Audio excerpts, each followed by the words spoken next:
Við ætlum þá að fara yfir CSS, en CSS eru cascading style sheets og það eru cascading að þær fara yfir allt DOM-tréð og finna út úr því hvaða stíla á að applæja fyrir hvert og eitt einasta element, annarkvort út frá því sem er sjálfgefið eða út frá því sem við höfum skrifað í okkar style sheet. Og síðan vafrinn með sitt eigið style sheet, user agent style sheet, sem gefur okkur einhverja grunn útlit á efnið. En CSS er hannað með það í huga að aðskilja efnið frá útlitinu, að aðskilja merkinguna frá útlitinu. Við getum tengt þetta á nokkra vegu og við höfum mestmegnis notað í verkefni hjá okkur það að bara vísa í og hafa þetta í sér CSS-skrá. Við höfum samt notað styleblokkir, þá kannski helst í dæmanu sem ég verið að setja fyrir. Og svo getum við sett þetta líka hérna á style attribute. Þá yfirleitt erum við að gera það í gegnum til dæmis JavaScript virkni. Þar sem við erum eitthvað að eiga við eitthvað og við þurfum að gera það dýnamískt á eitthvað ákveðið element. Og það meikar ekki sens að vera að gera það einhvern veginn í CSS og vísa þar í gegn. Við vinnum með frekar einfaldan syntax í CSS. Við erum með þessi reglusett og reglusetti einhverju selektor, einn eða fleiri selektor og einn eða fleiri yfirlýsing eða declaration og við getum sett inn comment. En þá erum við með hérna selektor og svo fáum við þessar declarations hérna og declarationin í raun eitthvað eigindi og svo eitthvað value. Selektornir geta skipst í 6 flokka, element selektor, tag, class selektor, pseudo selektor, ID selektor, universal selektor og attribute selektor. Og við getum tengt það saman með 4 gerðum af samtengingum. Það eru bara includes, child of og sibling og adjacent sibling. Og það í raun það sem við notum mest í raun bara bilið sem í raun bara þessi selektor innan hins fyrri selektorsins og við getum gert það bara oft eða þá stærra merki sem segir þessi verður að vera strangt badn, þess að vera badn hins selektorsins sem kemur undan. Svo getum við blandað þessu saman og búið til tiltölulega flókna selektora. CSS mjög það fyrirgefur minniháttar villur. Þannig að ef okkur vantar eitthvað eða notum eitthvað sem ekki til, þá það bara hunsað og haldið áfram þangað til að CSS getur í raun redda sér. Þannig að ef við vantar tvípunkti eða semikomu, þá getum við spilt þessu reglusetti, en næsta reglusett verður bara í lagi. Ef við notum eitthvað eins og foo, tvípunktur bar og semikoma, og það bara regla sem að vafrinn skilur ekki, það bara hunsaðum þá reglu eða yfirlýsingu og heldur bara áfram. Og það gerir það verkum líka að það mjög auðvelt að bæta við nýju í CSS. Þannig að ef það bara eitthvað sem áður var ekki skilið að vafra, en nú ný útgáfa skilur það, þá bara skilur nýja útgáfana, en eldri útgáfan bara hunsar það. En við getum samt sem maður alltaf gert einhverjar meiri háttar villur, eins og vantar curly brackets, þá getum við skemmt allt skjalið, en þá bara heldur CSS áfram þangað til að villan kemur fram, parserinn getur ekki redda sér út frá því. Þannig að við getum í raun skemmt það bara frá miðpunkti eða eitthvað svoleiðis. Og það eru mjög mörg eigindi og þau bætast bara við. Það bara koma ný með hverju nýrri CSS virkni. Það bætist bara í hópinn af eigindi sem þetta að nota. Gildin eru færri en þeim fjölga líka, til dæmis eins og þegar komu container queries, það kom einhverjar, man ekki hvað var, 24 nýjar tegundir af valjúum sem voru, containing with max, containing with min, containing height min og max og svo framvegis. Þannig að það að gera mjög flókin viðmót í CSS og fara í mjög svona detaillega vinnu, en yfirleitt getum við bara haldið okkur svona frekar ofalega og verið bara svona nokkuð góð í CSS. Við vitum bara svona gerum við responsive, svona flexbox og svona grid.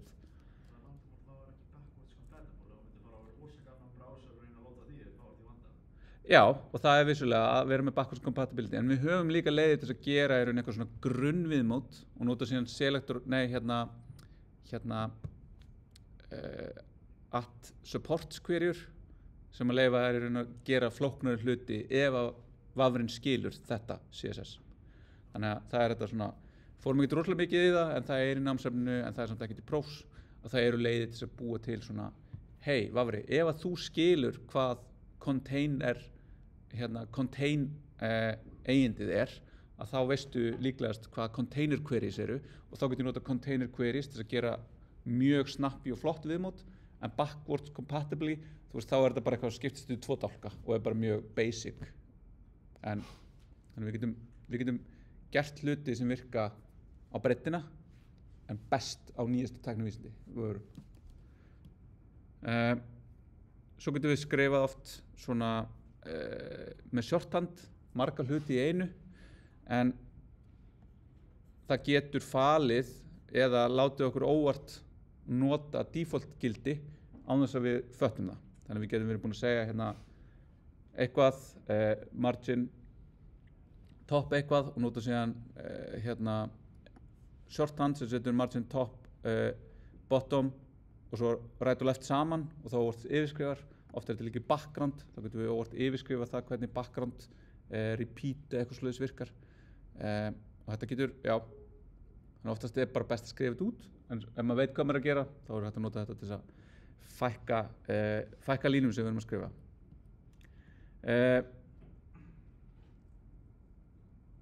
Við getum satt alls konar gildi og alls konar einingar á gildin okkar, eða tölulegu gildin okkar, og hvert eigindi sem maður vinna með getur tekið alls konar. Þannig að width getur tekið auto, eða rem, eða pixla, eða prósentur, eða viewport width, eða, þú veist, en það tekur ekki til dæmis, það tekur ekki lit. Þannig að, þú veist, en þessu getum við flett upp og séð hvað stutt af hverju, og við getum líka nota DevTools til að sjá bara, hei, þetta hérna vafrinn að segja okkur að þetta óskilgreint fyrir þetta sem við erum að nota. Svo erum við með einingar sem annarkvort letur hlutfallslegar, sem þá em og rem einingar. Þá skalast allt út frá því hversu stórt leturgerðin og það kostur að geta gert það, því að þá ef ég búin að segja letrið í vafranum mínum á að vera stærra, þá vil ég líklegast hafa letrið og allt tengt því stærra og þá get ég skalað vefinn minn upp og niður eftir því. Og ef við notum em gildi, þá eru þau margfölduð í gegnum tréð, sem getur verið mjög skrítið. En ef við notum rem þá það root. Það horfir bara á rótina, hvað rótargildið og margfaldur út frá því. Svo erum við með skjáprósentu einingar sem að horfa þá á viewportið og svo eru komin fleiri eins og þessi container einingar sem að horfa þá ekki á viewportið heldur á containerin sem við verið inn í. Þannig að þetta bara svona, við erum búin að læra þetta að þá getið þið núna farið og skoða alla flækjustigið sem bakvið svona, þetta nýja sem í CSS. Það aðalega bara þetta að muna að hérna, það eru margar einingar og þegar við erum að skrifa CSS þá viljum við ekki vera að nota fastar einingar. Við viljum ekki vera að segja þetta eru 10 pixlar eða þetta eru 20 pixlar. Þegar vefurinn svo mikið að vera bara skalanlegur. Hann svo vatnið, hann bara vill flæða eftir því hvað mikið pláss. Og það bara þessi hugmyndafræði sem responsive. En við erum með box-módelið sem skilgreint bara hérna alveg aftur í árdaga CSS sem í raun bara þetta, hvað tekur hvert element hérna pláss, hvernig það með padding, width og height, padding, border og margin. Og það bara þetta að eiginlega allt sem við vinnum með í CSS bara rétt inn box og það skilgreint út frá box-módelinu. Svo erum við með specificity sem þá þegar við erum að cascada hérna yfir skjalið til þess að finna út í hvernig hlutinir eiga að vera, að þá ef það eru fleiri en eitt selektor sem velur eitthvað ákveðið element, að þá þarf vafrinn að geta valið hver ræður og þá kemur til specificity eða sértækni sem bara út frá selektorunum reiknuð fernd og svo fernd sem hæst samkvæmt skilgreiningunni í specificity. Hún ræður. Ef það jafntefli, þá ræður það sem seinast skilgreint í skjalinu. Þess vegna getur verið hættulegt að nota ID-selektora, af því þeir eru skörinu ofar en attribute selektorar, sem eru þar með talið klass-selektorar. Þannig að það erfitt að yfirskrifa ID-selektor nema með því að nota ID-selektor og þá maður alltaf að nota ID-selektor á allt. þannig að það er betra bara að sleppa að nota það, þá er maður ekki að opna fyrir þá tegund af vandræðum sem getur lent í þar. Og sama með important, að ef maður notar important þá er maður alltaf farin að opta út úr því hvernig specificity er reiknað og farin að nota important, og þá þarf maður að nota important á næsta hlut sem maður þarf að nota til að fara yfir þetta, og þá er maður aftur búinn að opna á svona sér hópa af vesenis hlutum. Þannig að það er yfirleitt bara að nota klasselektora og hugsanlega attribute selektora og gerviklassa sem selektora, þú veist, hover, active og það. Já, og þá er þetta cascade eða þetta flóðið sem að skilgreinir nákvæmlega hvað hvert á að vera, og ef að það er eitthvað sem að við skilgreinum þá er það notað, annars er sjálfgefin gildi fyrir hluti. Div er til dæmis alltaf display block, span er alltaf display inline. Svo er yfirleitt allt letur er Times New Roman í vöfrum. Svo er svona eiginlega alltaf sama stærðin á H1 niður í H6 sama hvað vafraði ert í. Og þannig að það er samspil á milli þess sem er bara initial gildið og síðan user agent style sheet gildið. Og þá er oft gott fyrir okkur til dæmis að resetta skjalið okkar og setja setja á margin og padding að það sé ekkert, þannig að við sjálf setjum það fyrir allt. Þannig að það er þetta. Svo er visual formatting módelið. Við skoðum það og þú veist, það er náttúrulega bara þessi grunnpæling, block og inline, að skilja hvað það er, og eðlilegt flæði sem er þetta sem að allt raðar sér í eðlilegu flæði eða normal flow áður en að við grípum inn í og segjum raða þú þig með flexbox eða með grid eða position einhvers staðar og ég ætla að positiona einhvers staðar. Svo er float sem við prófum aðeins og komumst að þetta er ekkert eitthvað sem við ætlum kannski mikið að vera að potast í. Og svo þegar við notum position þá fáum við þessa þriðju víddina með Z-index og þurfum að spá í því. Og við vorum að gera það sérstaklega í verkefni 3 og 4 þar sem við vorum með fixed navigation og svo vorum við mynd og við vorum með svona protection undir myndinni og svo textunum því, og ef við pössuðum okkur ekki þá gæti þetta farið einhvern veginn að blandast saman.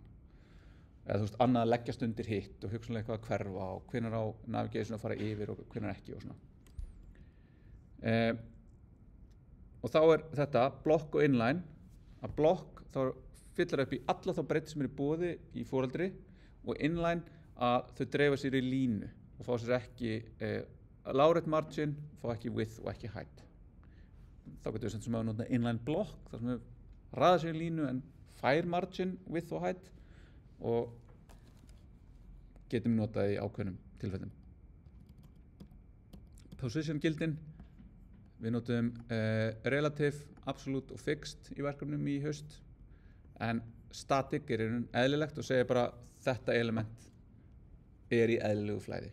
Af því leiðu við setjum eitthvað annað en static þá tökum við út úr eðlilegu flæði og það reiknar sérstaklega. Svo erum við leturgerðir, við getum sótt þær og við sóttum leturgerðir af Google Fonts. Við getum bæði vísað þær þaðan eða downloadað þeim og sett þær upp í verkefninu okkar og vísað í það með því að nota @fontface,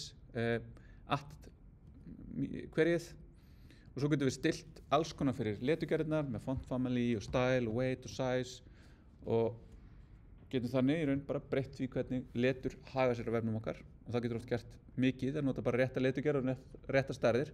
Það er oft bara nóg fyrir smekklegan vef. Svo erum við með bakgrunni og liti og þá erum við mikið að nota background eigindið og tengt því. Og það var mikið þarna í verkefni 4 sem við vorum að vinna með myndina þar.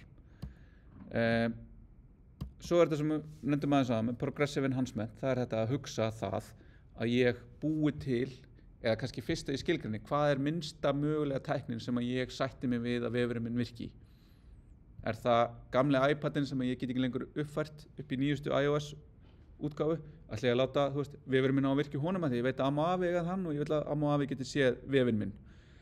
Eða er það bara nýjustu útgáfa og ein útgáfa tilbaka?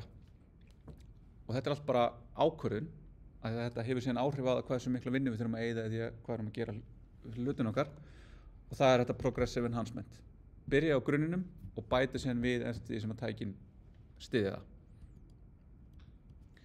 Síðan notum við CSS Custom Properties eða Variables og það notum við mikið í verkefni 4 og 5 til þess að geta bara skilgreint einu sinni hvaða lit eða hvaða bil við erum að nota og síðan vísað í það og geta þá einum stað bara breytt í, og svo notum bara breytur almennt í forritun sem getur verið mjög hentugt og leyft okkur í raun að búa til eitt stað þar sem við sjáum svona stillingarnar fyrir verkefnið okkar.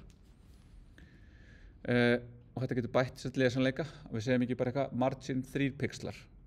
Þá getur við sagt margin eitthvað custom sem bara eitthvað lagfæring á bug í iOS. Við viljum flóta þessu, eða við viljum vera með neikvætt margin top til þess að þetta líti vel út.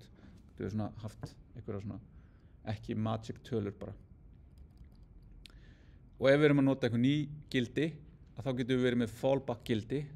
Það á svona, það getur rosalega mikið að því, þessar nýju einingar. Við getum haft with 100% en síðan with 3.50 CQ WAF, tvöfald WAF, nei CQ tvöfald WAF sem containing eitthvað with. Og síðan vorum við í verkefni 4. Þá fórum við all in í Flexbox og vorum að skoða hvernig við getum notað það til þess að fyrir eitt component eða eitt element sem að inniheldur eitthvað ákveðið, card verður svona kannski besta og nærtækasta dæmið því það út allt í hörnum þessa dagana. Hvernig getum við látið það líta rétt út ef það með mynd, ef það með langan titil, ef það með langan texta, ef það með einhverja takka í botninum, ef það ekki með takka í botninum. Og hvernig getum við notað Flexbox til þess að láta það bara raðast og passa inn í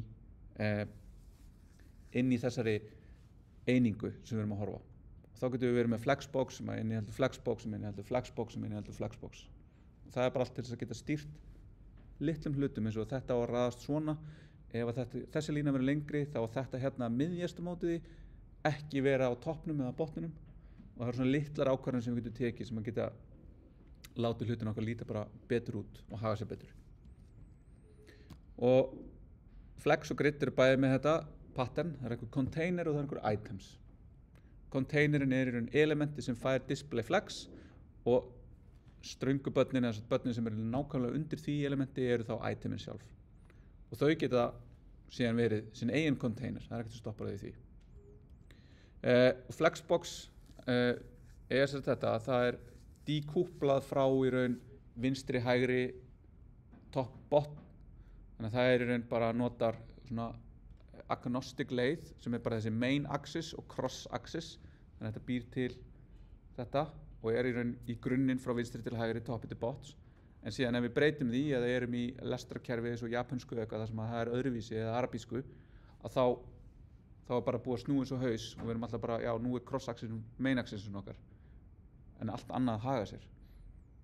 Þannig til dæmis núna líka búið að segja eða setja í hérna fyrir margin. Við getum sagt margin inline, margin block og þá það bara block og inline sem þá í raun kallast á við block og inline og líka cross og main axis. Og svo getum við stillt þetta, hvernig hlutinir eru að raðast og dreifa plássinu sínu út frá því á byrjunina, endin, stretch eða eitthvað, þannig að alls konar. Og það þetta logical properties sem svona verið að bæta við. Þannig að CSS eftir nokkur ár ætti í raun ekki að hafa einhverja vísun í vinstri hægri. Það í raun bara block start, block end. Við gerum það almennara en á sama tíma líka meira abstrakt sem líka aðeins flóknara að læra það. Svo erum við með skanaleg vefhönnun eða responsive design, responsive web design. Það bara þessar 3 reglur bara að við erum með eitthvað sveigjanlegt umbrot, þess layout, byggt á grind. Við erum með sveigjanlegar myndir og miðla. Þannig ef við erum með mynd, þá bara skalast hún út frá layoutinu mínu. Og svo erum við með media queries þegar við viljum búa til svona brotpunta, breakpoints í hönnuninni. Þar sem ég vil ekki lengur þessu 2 hlutir hlið við hlið, heldur bara 1 breiður hlutur. Og til þess að þetta hægi sér vel, þá þurfum við að nota metaname viewport sem ætti eiginlega að vera inn í þessu grunn HTML, af því að það segir vafranum að yfirleitt viljum við hafa with jafnt og device with sem segir vafranum að birta þetta út frá physical logical resolution, ekki physical resolution. Þegar við getum verið með tæki sem með mjög lítinn skjá en mjög háa upplausn. Þá viljum við ekki að vefurinn okkar sé eins og krakki bara í helviti að einhverjum birtist lengst upp í vinstra megin, eins og við sýndum hérna bara í held ég verkefni 1 eða verkefni 2. Heldur að þetta sé í raun út frá því hversu stórt tæki því það meika meira sens fyrir okkur. Mobile first, svona progressive hugmyndafræði sem við getum líka nýtt okkur í því hvernig við byrjum og skrifum hérna CSS-ið okkar. Að byrja að hugsa að skrifa CSS okkar frá því að það birtast í minnstu tækjunum fyrst og síðan eykst plássið.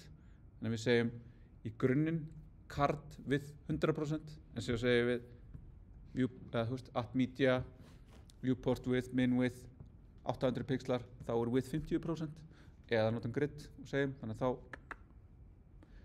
stack with og svo erum við þessa sveigjanlegu grind, þar að segja við erum að nota hlutfallsleg gildi og þá þetta ef maður fær hönnarskjöl þá get ég bara tekið og hérna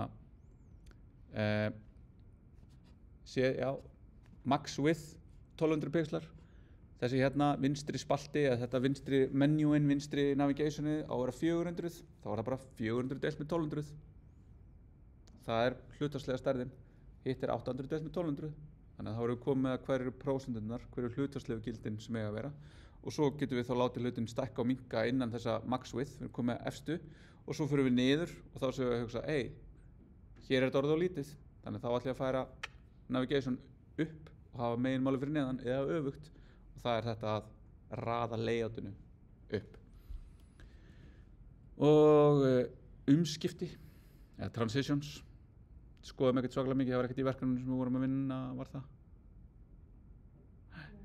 Nei, þá getum við verið með transition, þá getum við sagt að ég hovera yfir takka eða button og hann skiptir lit og þá skiptir hann lit á einhverju tíma og þá í raun brúin, eða það hérna interpolation, fer úr því að vera svart yfir í hvítt og ég segi bara farðu úr svart yfir í hvítt á 300 millisekundum og þá tekur vafrinn það bara og hann tekur það og breytir þessu gildi og við getum líka sett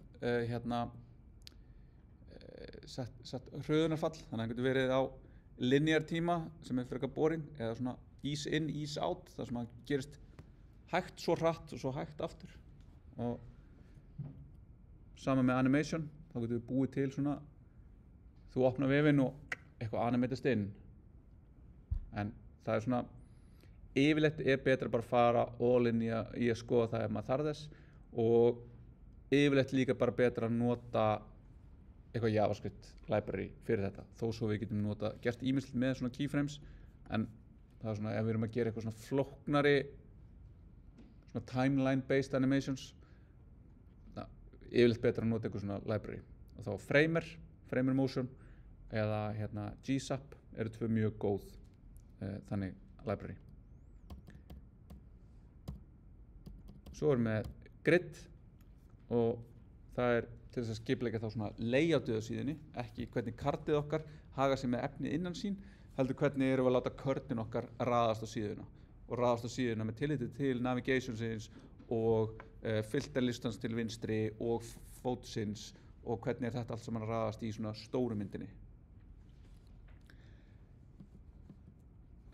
Þar getum við notað fraction eininguna sem þá eins og þegar við erum að nota flex eða flex grow að við getum látið plássið þessi hugmynd hvað gerist við auka plássið þannig með fraction einingunni þá getum við skilgreint gridið okkar þannig að það tekur bara 12 dálkar þar sem hver dálkur tekur eins mikið pláss 1/12 af plássinu sem í boði eða þessi dálkur tekur 2/12, 1/6 og restin tekur síðan hitt og þannig getum við stýrt í hvernig þetta svona plássinu dreift sem í raun og veru þegar maður hugsa út það responsive, við bara hugsa hvernig að dreifa hlutunum í plássið sem til staðar og við höfum notað þetta, já og svo við setjum upp svona viðmiðunarreglur en það kannski svona eitthvað sem þið kunnið að meta núna spá í þegar þið hafið prófað að vinna saman og eitthvað í hópnum skrifaði svona og eitthvað annars skrifaði hinsegin en ykkur fannst ykkar leið best og þið voru alltaf svona, akkur setur ekki svona, akkur kallar þetta ekki list og svo stórstafur, eitthvað sem þetta list tvípunktur, eða nei, hérna list bandstrik eða eitthvað. Þannig að þetta sammælast hvernig skrifum við CSS-ið okkar og hvernig erum við að nota layoutið okkar og hvernig skiptum við upp í skrár, af því að það skiptir máli þegar við komum með svona non-trivial hluti og erum að vinna saman, að við séum sammála og við getum skilið hvað við erum að gera saman. Þannig að það sé ekki eitthvað að ég þurfa að lesa allt til þess að skilja hvað þú ert að gera. Ég bara geta lesið einn selektor og ok, þetta er að gera eitthvað hér sem tengist við þetta hér. Það var ekki að vera eitthvað svona æfing í því að fara ykkur 6 mismunandi CSS og HTML-skrár bara til að fatta hvað þú ert að meina. Já, og þetta er CSS. Og þetta er náttúrulega bara algjör grunnur í CSS í dag, er að veta þetta. Box-módelið, Cascade og Specificity, Visual Formatting módelið, Flexbox Grid. Þetta er algjör grunnur. Og svo er svo mikið að gerast í CSS og svo mikið búið að gera senustu ár. Þannig að ef að þið vilji, og ég segi það aftur núna, ef að þið vilji finna eitthvað svona nýs í webforritun og finnst CSS skemmtilegt, að þá að fara all in í CSS er ekki vitlaust. Það er ekkert margir forritarar sem gera það. Yfirleitt eru forritarar bara eitthvað svona CSS, þetta er svona necessary evil, get ekki bara látið þetta líta svona sæmilega út, af því að virknin er það sem að ræður öllu. En góður vefur er bæði fallega, eða vel hannaður, vel útfærður og virkar. Þetta þarf alltaf að vinna saman. Og ef þið hafið áhuga á hönnun og svoleiðis, þá er líka hægt að fara á transition úr því að vera mjög góður CSS-ari yfir í að fara yfir í hönnun. Ég veit alveg fleiri en eitt dæmi af því. Einhverjur forritari hefur bara svona lært hönnuna þegar vera bara í kringum hönnuði nógu mikið. En hönnuður kunna ekkert, stafrænir hönnuður sem vinna fyrir VF er alltaf mjög þakklátið þegar kemur einhver forritari, vefforritari á móti sem að vill taka þátt þannig í verkefni, að vera bara vinnum þetta saman, gerum eitthvað geggjað. Og CSS er geggjað.